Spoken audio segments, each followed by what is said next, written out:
আপনি কি কখনো এমন পরিস্থিতিতে পড়েছেন যেখানে কিছু করতে মন চাইছে না বা দ্বিধা হচ্ছে? যেমন পাবলিকের সামনে কথা বলতে আমার দ্বিধা হয়, বা তারা ওকে আবার বিশ্বাস করতে দ্বিধা করবে, অথবা তোমাকে ছাড়া আমাদের শুরু করতে দ্বিধা হয়। আজকের ক্লাসে আমরা শিখব কিভাবে এই ধরনের হেজিটেট ভাবগুলো খুব সহজ এবং সুন্দরভাবে প্রকাশ করা যায় একটি সুপার ইউজফুল স্ট্রাকচারের মাধ্যমে। So let's go to the white board and learn it step.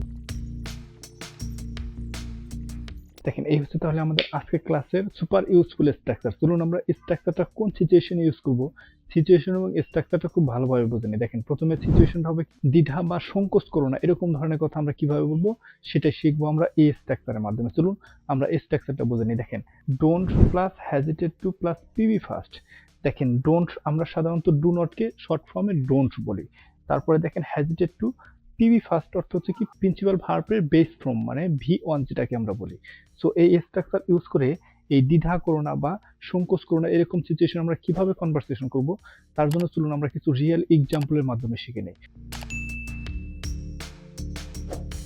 দেখেন, এই হচ্ছে তাহলে আমাদের আজকের ক্লাসের প্রথম রিয়েল এক্সাম্পল।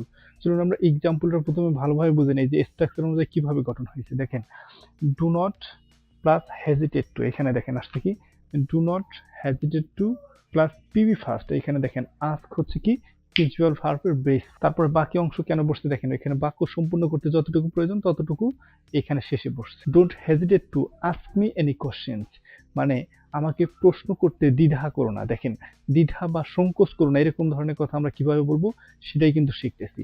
আই থিঙ্ক আপনারা বুঝতেছেন যে কিভাবে সেন্টেন্স গঠন হয় এই সিচুয়েশন ও এই স্ট্রাকচারের মাধ্যমে। চলুন আমরা আরো একটি রিয়েল এক্সাম্পলের মাধ্যমে শিখে নিই।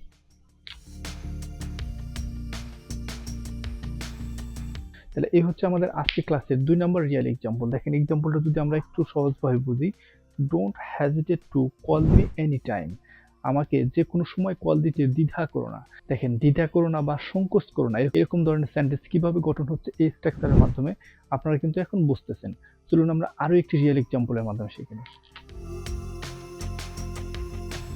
আর হ্যাঁ, আপনি যদি আজ আমার ভিডিওটি প্রথমবার দেখে থাকেন তাহলে স্পোকেন ইংলিশ শেখার এই যাত্রায় আপনাকে স্বাগতম। চাইলে আপনি চ্যানেলটি সাবস্ক্রাইব করে রাখতে পারেন যাতে এরকম গুরুত্বপূর্ণ ভিডিওর নোটিফিকেশন আপনি অটোমেটিক্যালি পেয়ে যান। আর যদি আপনি অলরেডি সাবস্ক্রাইব করে থাকেন তাহলে আপনাকে অসংখ্য ধন্যবাদ।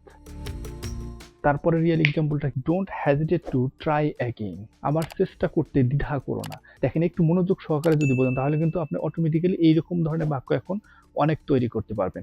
Don't hesitate to try again, আবার চেষ্টা করতে দ্বিধা করো না বা সংকোচ করো না। আই থিঙ্ক আপনারা আজকে ক্লাসের স্ট্রাকচার এবং সিচুয়েশন অনুযায়ী কিভাবে সেন্টেন্স গঠন হয় খুব ভালোভাবে বুঝতে পারছেন।